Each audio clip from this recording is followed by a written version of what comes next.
Today we are talking about triads. I've got a beautiful little exercise that will help you to gain a deeper understanding and unlock the power behind these three little notes. So grab your bass and let's do this.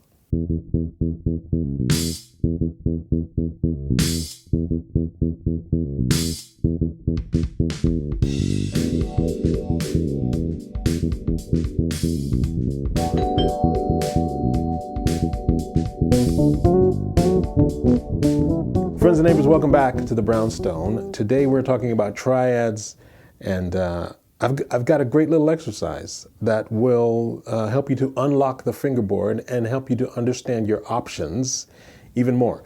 If you've seen me talk about triads before, then you already know that I am a huge proponent of understanding the way a triad works when you have the root, when you have the root and the third above the root and the fifth above the root, but also knowing where the knowing where the third and the fifth is below the root.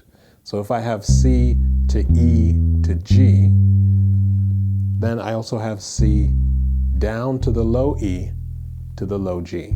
So that's root, third, fifth, which is also root, third, fifth. So today's exercise is all about taking the triads of C major through the scale and starting each triad from each degree, but playing the third and the fifth below each root. We're going to take our trusted pattern of 2-4, 1-2-4, 1-3-4, and then 1-3-4 again on the G string. That gives us 11 notes, right? 8, 9, 10, 11. With those 11 notes, we can understand how each triad is put together. And then once we understand how the triads are put together, we can also write down the names associated with each triad.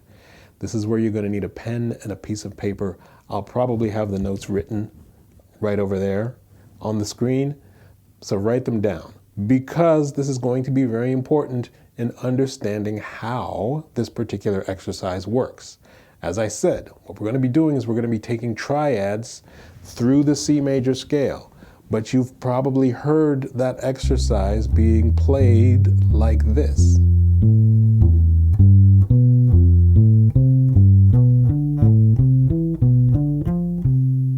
We're going to flip that. So I'm going to go through quickly using the degrees of the scale to show you where these triads are going to be, and then we're going to name them, and then we're going to play the exercise. So the cool thing about using the degrees of the scale is basically what we're doing is we're playing different groups of odd numbers and even numbered notes. I'll show you what I mean by that. If I start on C at the 8th fret of the E string using my 2-4, 1-2-4, 1-3-4 pattern, then what happens is I've got the first note, the third note, and the fifth note. That's 1, 3, 5. So these are odd numbers, right? So I can go 1, 3, 5, and then I go to the next note, which is the second degree of the scale. So I'm starting on 2, which means I can play 2, 4, 6. See how that works? I've got the first note, the third note, and the fifth note of the scale. 1, 3, 5, odd numbers. That is the first triad. If I go to the second note of the scale and play 2, 4, 6, that's the second triad. So these are, this is the way the triads are going to be put together. Now, I'm just using the degrees, and then we're going to examine those degrees so that we can name these notes and then play the exercise kind of inverted.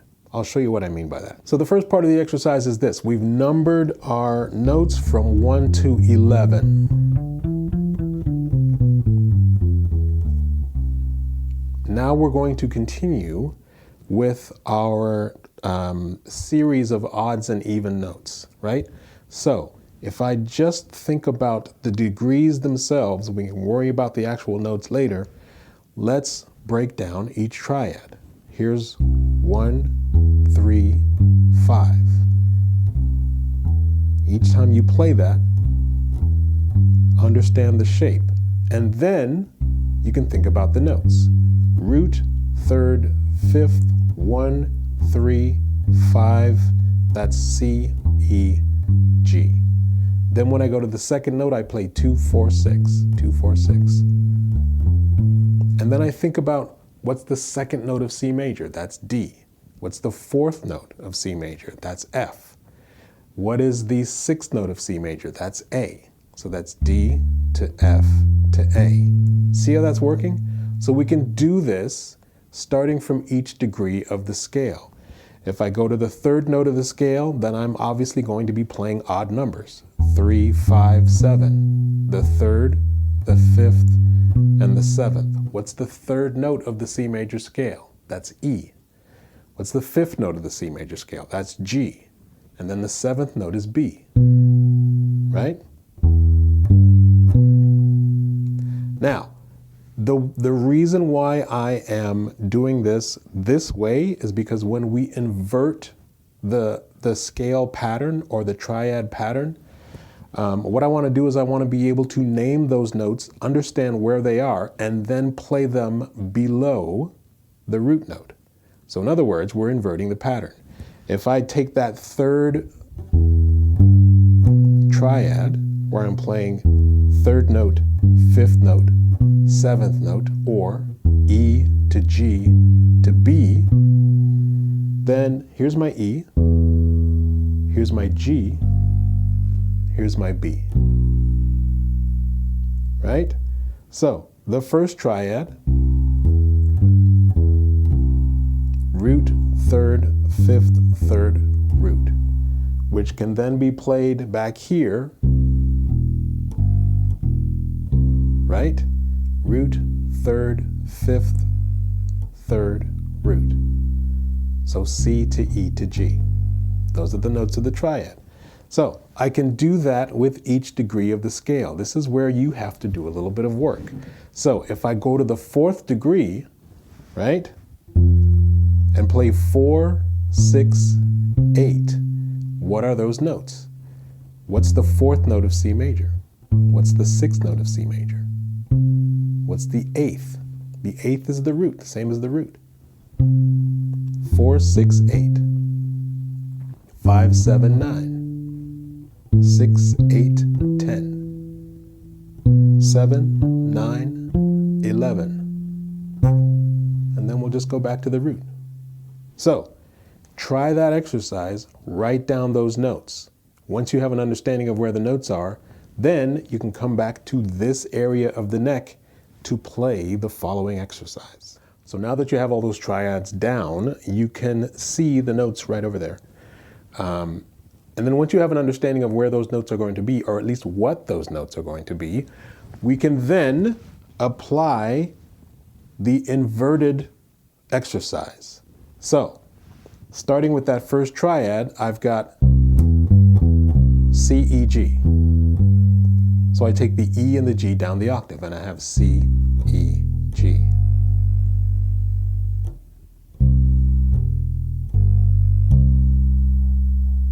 And then when I move up to D, I've got D, F, A.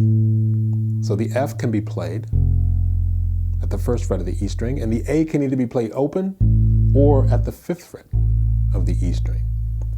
So, first triad. Here's the second triad. The third triad. There's my third, there's my fifth. The third is G, the fifth is B. There's G, there's B. So now, that's my third triad.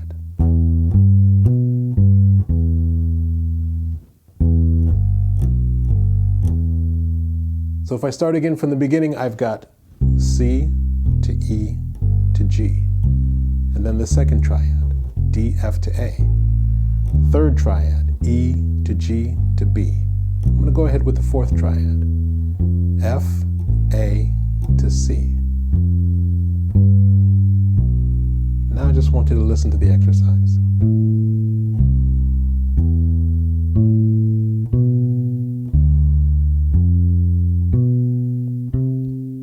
So the pattern that I'm playing is root, third, fifth, root. Those are the 4 notes.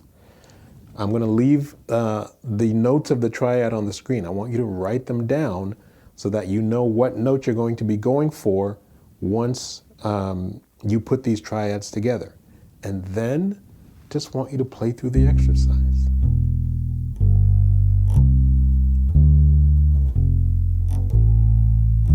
And it's great if you can get to the point where you can say the names of the notes as you play them. A, C, F. Right? A, C, E, A. B, D, F, B, C. And then you can take that same exercise and come back down the scale.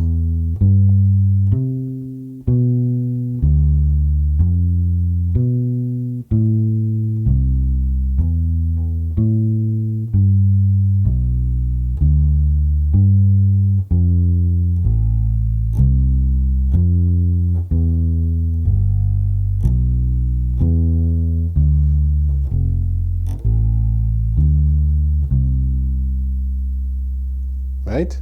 That's the whole exercise. So I hope you understand the process that we went through. I started by playing the C major scale, starting at the 8th fret of the E string, and then numbering the notes from 1 to 11. Once I do that, then I have sets of odds and evens to put each triad together. Then I write down those notes of each triad, so that when I move down to the sort of home position, this first position, then I can invert the triads by looking at the names of the notes and understanding where the 3rd and the 5th of each triad is going to be when I play them below the root note. I hope that all makes sense, because that's the entire exercise.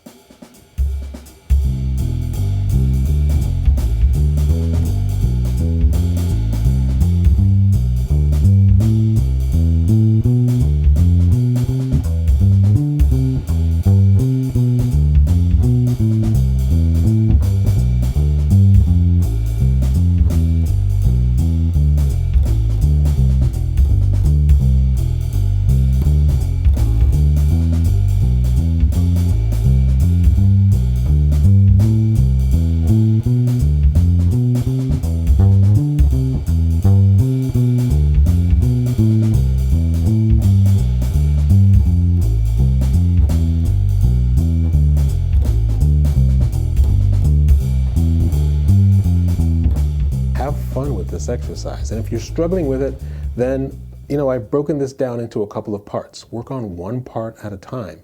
If you just want to work on understanding the triads starting from this position, I won't worry about the volume now.